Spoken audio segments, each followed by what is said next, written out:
Ladies and gentlemen, my name's Paul, and in this Red Gaming Tech.com video, we're going to be discussing, as well as analysing, tech news which, as usual, has popped up in the past 24 or so hours. Hopefully you're having an amazing day. We have a ton of stuff to get through in today's video.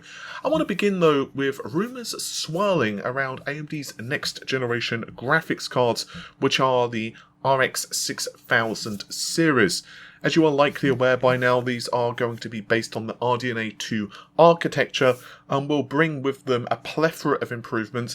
Yes, features like hardware-based ray tracing and VRS, but general performance improvements too, not just in terms of because there's more compute units, but the architecture is more efficient and provides more performance. So it's fair to say that these GPUs are very, very anticipated, and that's putting it extremely mildly. I personally cannot wait for AMD to launch them because I think more competition in the market is always a good thing. This is, again, one of the reasons that I am very supportive of Intel and their XE line of cards, and I hope that they do kick ass, because I think that it would benefit us heavily if there's yet another player in the industry. But, getting back to the rumours, there's a few things I'd like to talk about. I have some exclusive information that I'll get into in a moment, but first of all, some public rumours.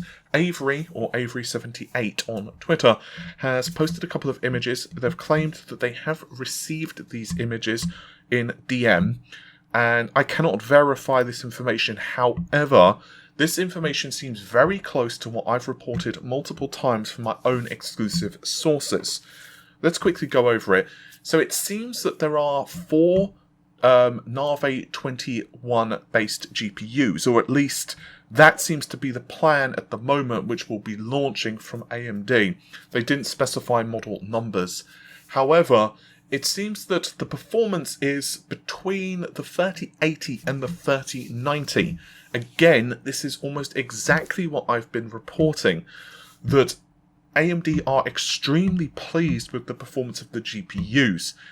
Now, to add a couple of caveats, I am receiving a little bit of mixed information as to how well these cards perform against the 3080. So, one person claims that it's about on par with the 3080, however, it's quite close. So, for example, the 3080 might pull ahead in one game, but AMD's card may pull ahead in another game, which is, fine, that's great. But another source has told me that no, generally speaking, AMD is slightly ahead, but this is only in traditional rasterization performance. When it comes to ray tracing, Nvidia are ahead of AMD. I don't know the exact numbers. I was told that AMD seems to be faster than Turing, but the thing is, Nvidia's Ampere architecture is so much faster than Turing. I'm actually testing out the RTX 3080 myself at the moment, and I mean, it's so fast, the hardware-based ray tracing compared to Turing. I couldn't even imagine how the industry would have reacted if the performance of Ampere is what we had with Turing in terms of ray tracing, because it's ridiculous. It honestly kind of feels like at points you forget ray tracing is enabled. And that's not me trying to hype and sell you an RTX 3080 or what have you. I'm just being honest. A couple of times I actually was thinking, did I enable DLSS? Did I, what the hell? And no, it really was just that damn fast. Again, I haven't finished my reviews yet. I've just put up one video yesterday while I was playing a couple of games like Control. But at 1440p, Control is basically 60 FPS with hardware-based ray tracing enabled, which doesn't sound that impressive, but compare that to what we had with Turing, and then if you enable DLSS, which honestly, my opinion, if you're upsampling from a decent base resolution, DLSS does look better than native. I would say not all games are this case. It really is Control and a couple others which use DLSS too. I would go ahead and say that you're hitting like almost 90, 100 frames a second at points on control, which is crazy. And that's, again, upsampling to 1440p, upsampling to 4K, it's still incredibly playable. So what I'm trying to say is, I do think that AMD's cards are going to be amazing. I think that they probably will be so competitive with with Nvidia's lineup, especially traditional rasterization performance. And again, I'm hearing that they're also pretty cheap too. I'm hearing that plan is at the moment for them to be cheaper than Nvidia, but the thing about pricing is it can literally change up until the last minute. So Avery's information almost completely matches what I'm hearing. Now, a couple of other things. The first is that a source who has been very accurate in the past, they actually originally gave me the Nave 21 and 23 code names, and they were the ones who told me the Nvidia killer thing. They've gone back to me and said that they believe that AMD's cards are really good. The general feeling at the moment at AMD is actually extremely positive. What you're seeing from chaps like Frank Azur and whatever else, and whomever else, is not them just being kind of, being very... they're not just playing it up for social media. They really do feel extremely confident that they know they have really good GPUs. Frank recently went on Twitter and confirmed that we won't be seeing a paper launch for AMD's GPUs.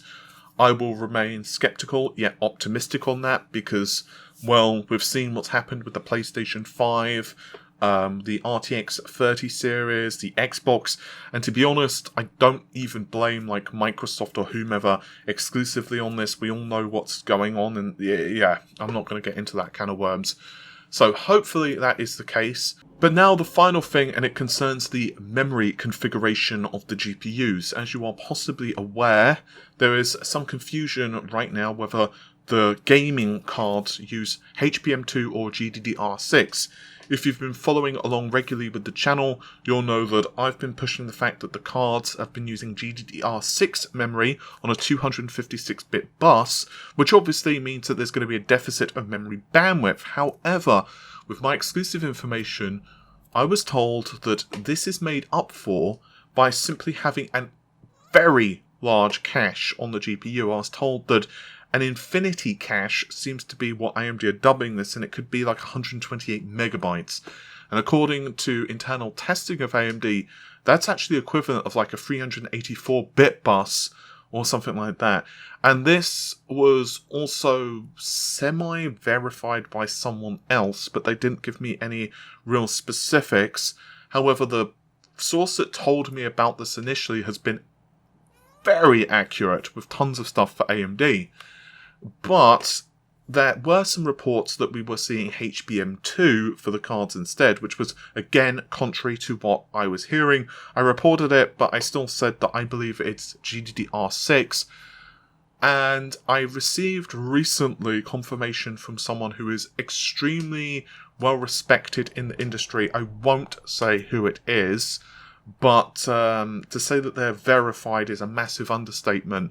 And they have basically confirmed to me that we are looking at no HBM2 for AMD's gaming GPUs.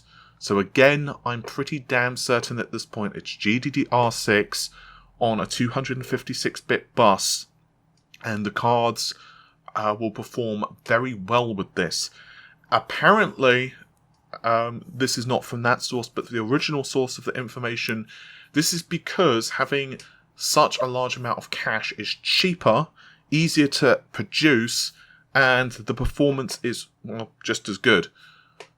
I would be interested, in whether this information is accurate, because at the end of the day, I have not seen the cards from AMD. I'm not looking over Lisa Su's shoulder, so I will have some level of skepticism until I actually see the GPUs, and the same thing, of course, for performance too.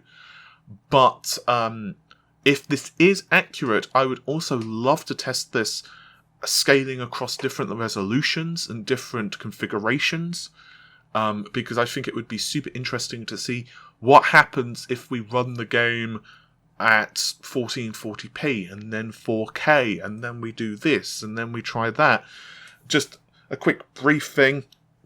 If you want the rest of the information that I've discussed several times over by now, such as upsampling support, performance per watt improvements, and all of this stuff, you can check out one of my other videos. I'll try to remember to link it in the video description, and also the end card for this video.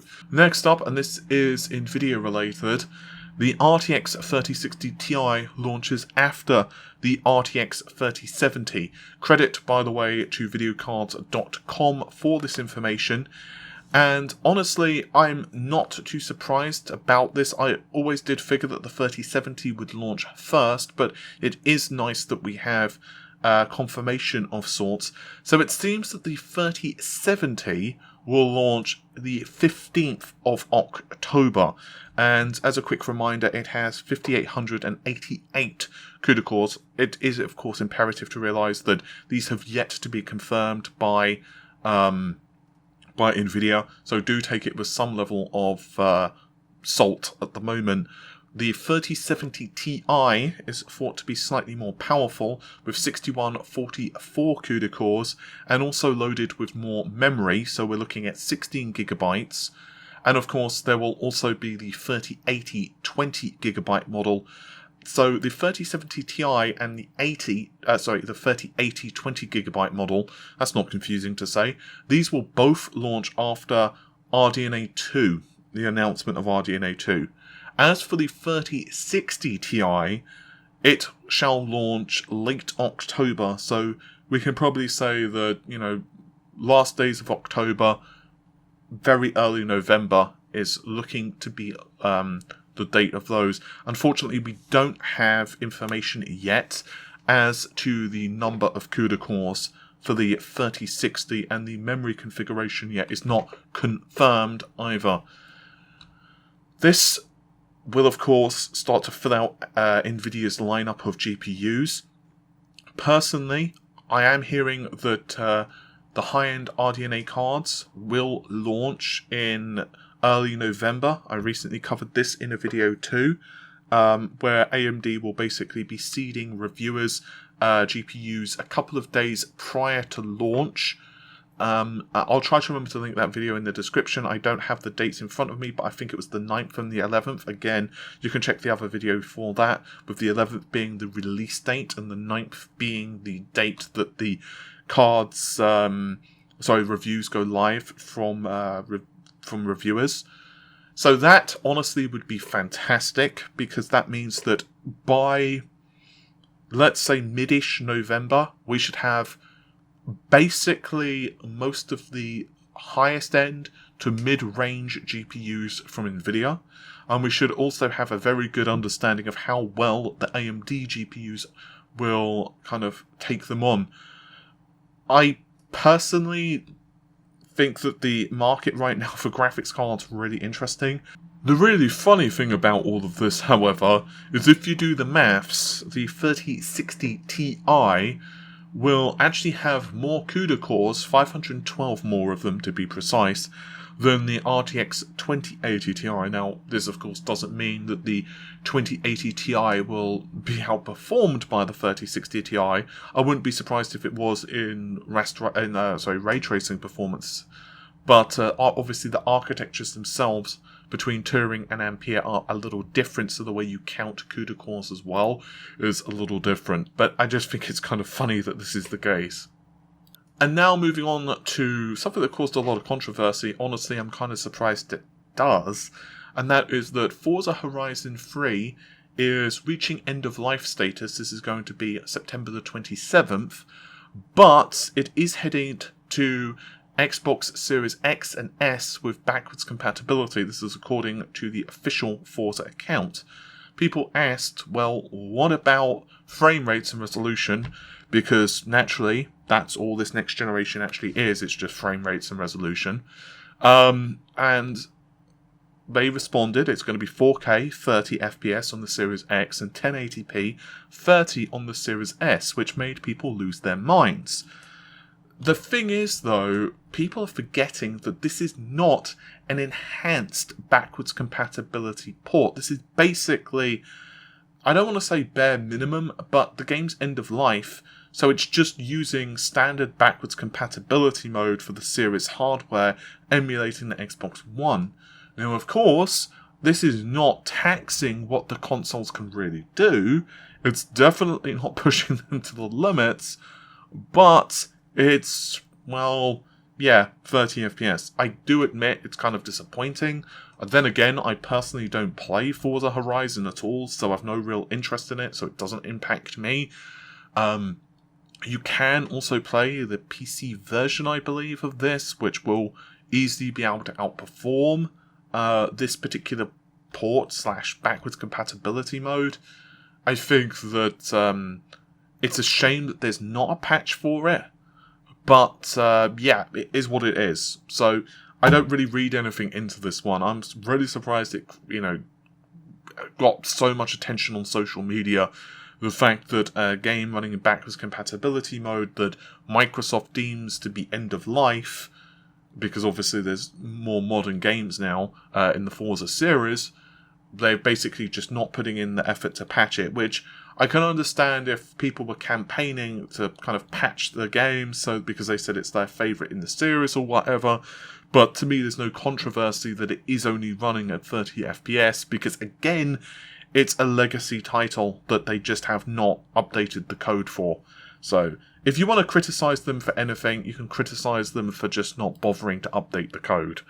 But with that said, thanks very much for watching the video. Take care of yourselves, and bye for now.